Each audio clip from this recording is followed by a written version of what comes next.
Jotform has evolved its approvals into workflows. Workflows are a powerful no-code automation tool that turns your forms into flows. It includes new features like integration, payments, task assigning, and more. So in this video, we'll explore some of the features of Jotform workflows using a real-world scenario. So let's get started.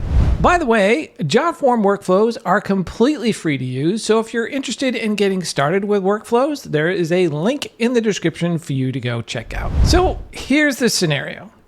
I've got a membership, and one of the perks of the membership is to get a certification based on qualifications and experience. We have a lengthy certification application form. The form submission is sent via email to me and another person to conduct a review. We manually review the submission and look for omitted data and other anomalies.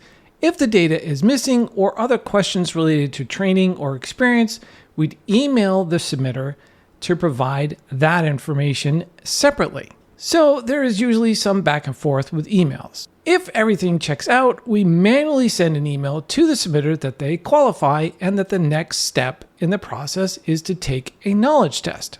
In that knowledge test, if they receive a grade of 80% or higher, they pass the test. If lower than 80%, they have to take the test again until they pass. If they did pass, we would manually send another email congratulating them on the passing of the test and that they are now certified, and that we'd be sending along a certificate and pin in the mail within the next 2 weeks. Now with Jotform workflows, it is all automated. So let's take a look. So here we are in my Jotform account, and you can see here I have two forms. One form is the certification application form, and the other form is the knowledge test. Inside each of these forms, I have some conditional logic and some emails that are sent. So let's go take a look at that first before we get into the workflow. So if we click on Edit Form for our certification application and we go into Settings, if we go into Emails, so we have a notification email which goes to the person of the owner of the form, and then we have an autoresponder that goes out to the recipient, the person who's filling out the form. We don't have any conditions or anything like that.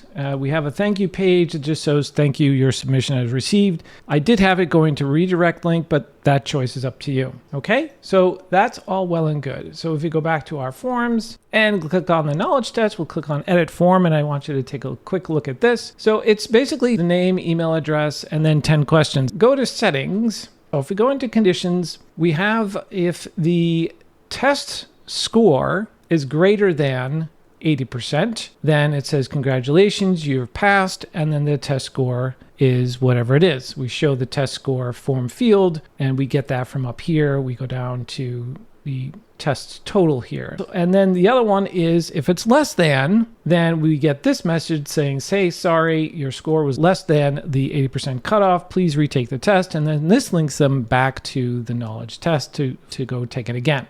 Right, so how did we get the test score in here? So if we go under build, and if we scroll down here to test total, so we have a field here. It's actually a calculation widget. So if we go over to add element, go to widgets, it's the first one here, form calculation. So we just drag that over here, and I've made it hidden because I don't want them to see what their score is until after they've taken the test. So if we go over to widget settings here, this little magic wand, you can see here that I've added each of these up, and then I've just given it a percentage. So each of these questions has a value, a calculated value of 10.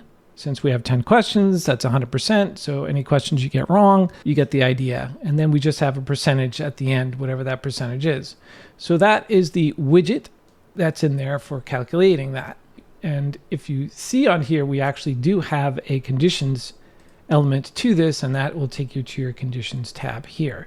Hopefully all that is making sense. So those are the two forms. Now we want to automate this process, and this is how workflows works. I'm going to go to Form Builder, and here is the new Workflow Builder. So if I click on Workflow Builder, it's going to take us to our certification approval. So let's take a deeper dive into all of this stuff here. Okay, so we've got starting point is our membership certification form, right? So what happens when someone fills that out? Well, it's going to go through an approval process where me, at this point, is just going to either approve or deny it. If it is approved, then we continue down our workflow. If it is denied, they are sent an email, a generic email, because we can't really specify why it was denied, but we just generally say, we did not approve of your certification, and here are a couple of reasons. And if you'd like specific reasons, just reply to this email. So that back and forth email process is still happening, but we're automating the process in which we say, hey, you're denied. If it is approved, they go and move on to the knowledge test. Now, this knowledge test, if we take a look at here, click on settings here. The knowledge test is that knowledge test that we just saw, right?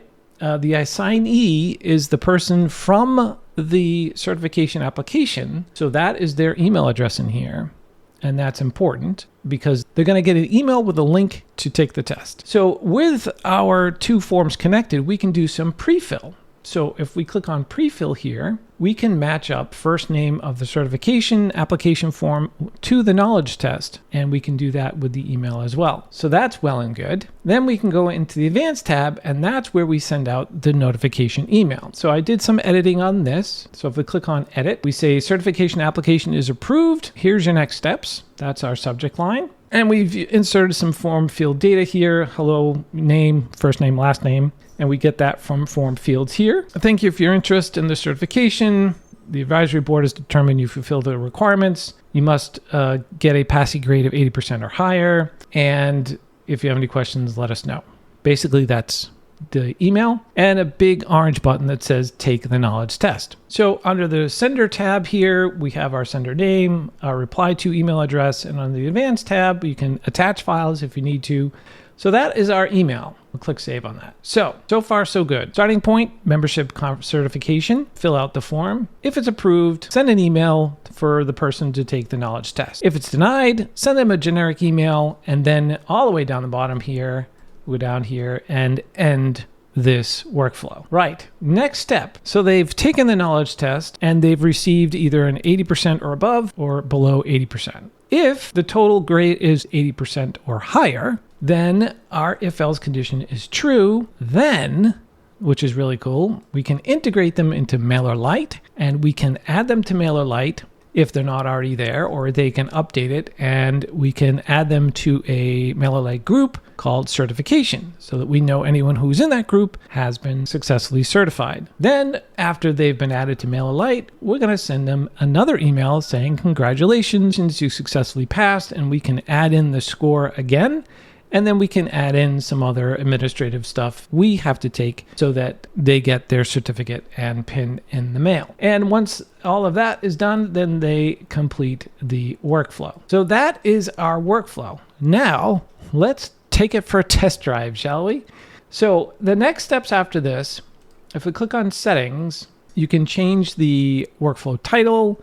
You can have it whether it's enabled or disabled, and then you click on publish. So on the Publish tab, you can do a quick share, and it will start people off with that, in this case, their certification application.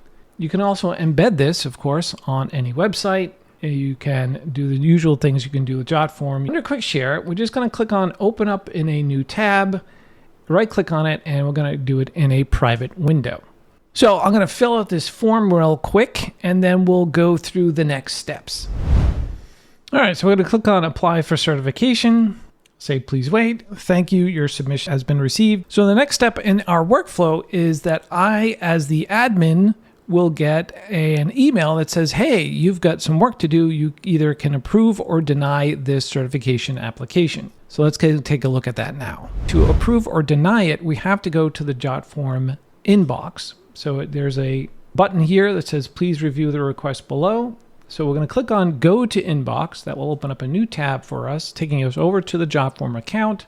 And it will bring up this specific application result to approve or deny. And to do that, you can scroll down here, review the information again. And our task is at the very bottom here, whether to approve or deny. So we're going to approve this because we want to make sure that our extensive flow is working properly.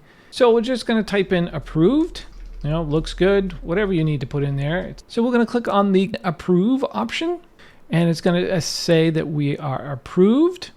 And the next step is for this person to take the knowledge test. And you can see here under the steps that have been taken so far, you'll see here that the knowledge test was sent to this person. So you can verify that things are working properly. So now let's go over to this email address and check out what the email we received. The first email we'll receive is the autoresponder when you fill out the certification application form.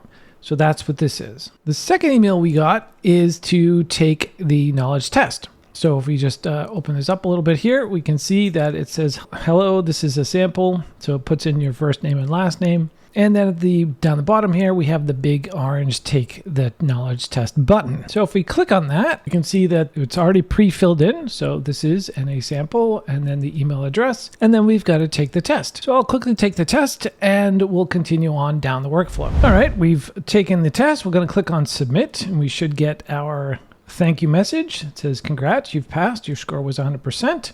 And we should get one final email in our workflow to this person who's submitted the certification application. And also we can go over to MailerLite and check our subscribers. And if we check on this person that's been added to our list, you'll see here that they are now in the group certification. And we have their name and email address. So all of that is working well. So the final step is to receive our last email in our workflow. So we received our final email in our workflow. We open it up again with the name from the form field. Nicely done. You scored 100% on the ISDA knowledge test. So this 100% again is a form field. So, well, that's a quick look at Jotform workflows. I recommend that you go check it out. It's free and there is a link in the description. If you have any questions on this process, my workflow is specifically, or ways to improve it, let me know in the comments below. And if you're interested in learning more about Jotform, check out a couple of these videos right here, and I'll see you in the next video.